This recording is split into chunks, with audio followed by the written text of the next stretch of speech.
Les clés de la pensée chinoise. Les clés de la pensée chinoise. Tradition philosophique. Tradition philosophique.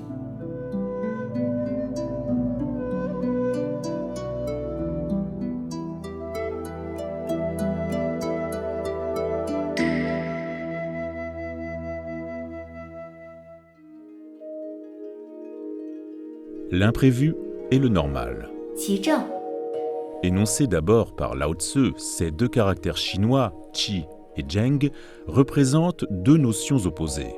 Le concept a deux significations principales. En premier lieu, il s'agit d'un terme militaire, désignant deux manières opposées de se battre. Zheng veut dire affronter l'ennemi de front en se basant sur le discernement de son but et de ses intentions, tandis que qi signifie camoufler sa propre intention, lancer une attaque surprise et tendre une embuscade à l'ennemi afin d'obtenir une victoire rapide. Ces deux stratégies doivent être appliquées de manière coordonnée.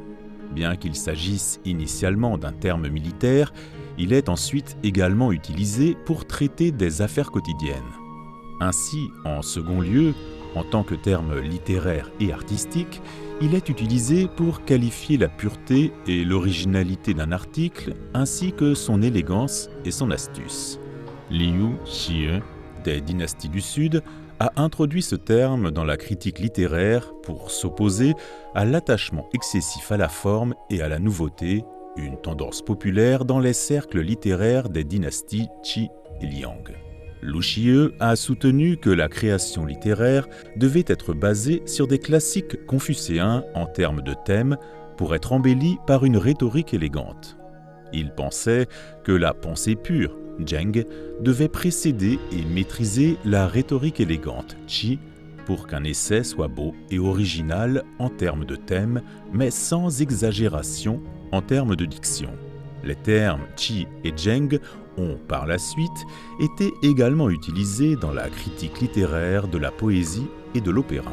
Un État devrait être gouverné de manière régulière. Les combats devraient être menés d'une manière emplie de surprises, tandis que la gouvernance idéale devrait permettre au peuple de gérer leurs propres affaires.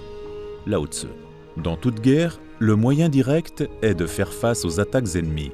Mais une attaque surprise devrait être lancée pour assurer la victoire.